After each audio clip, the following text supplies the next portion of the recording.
Jairo Abdul. Muhammad. Oh yeah. Oh yeah. Oh yeah. Oh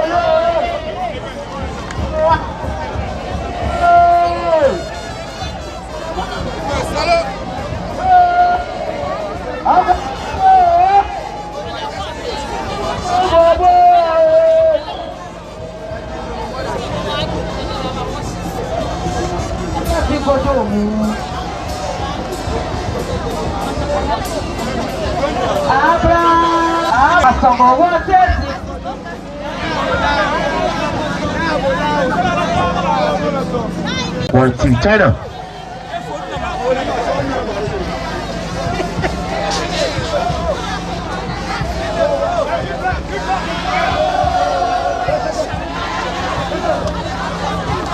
One, two, yeah, culture. One, two, yeah, I.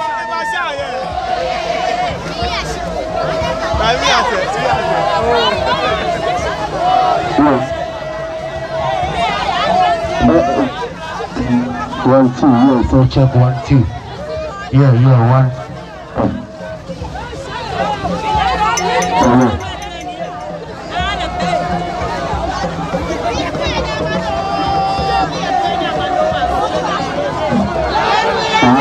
So check 1, 2, yeah. Yeah, 1, 2, yeah.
So.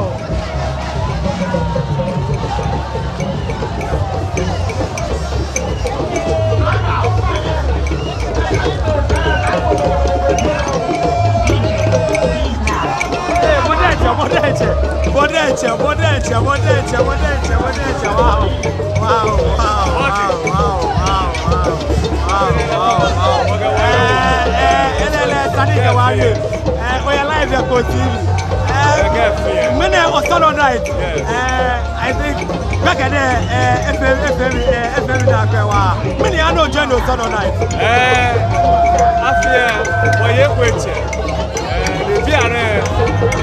After the watch is here, then I don't know about this. Me, Joshua, big back, solo night, really back at there. So now, back at the field, and you don't know my judge. They are not the politicians say, what do you feel on that of fun? What I'm a bomber, I'm a filler. What is $20 man?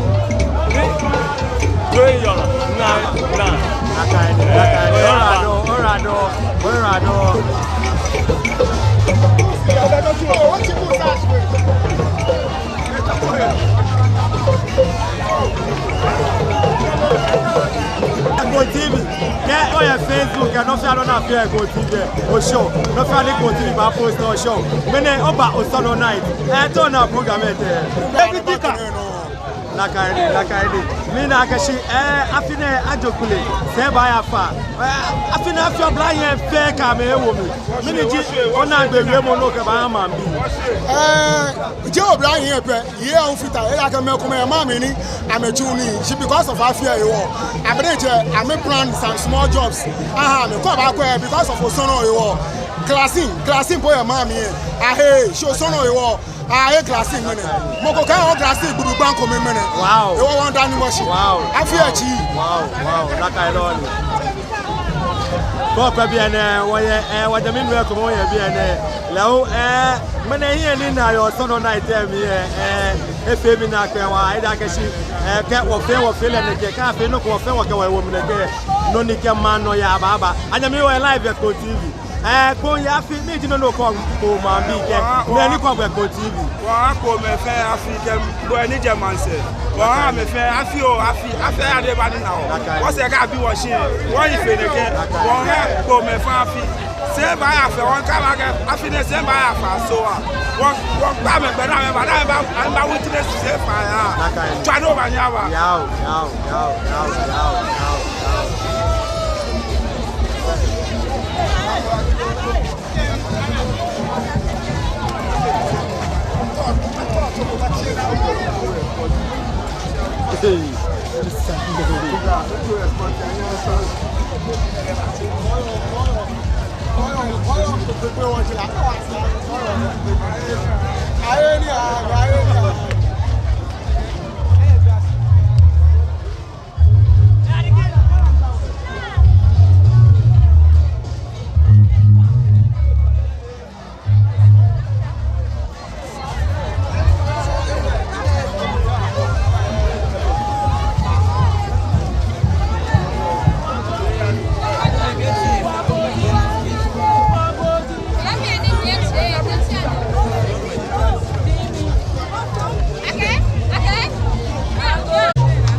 Okay.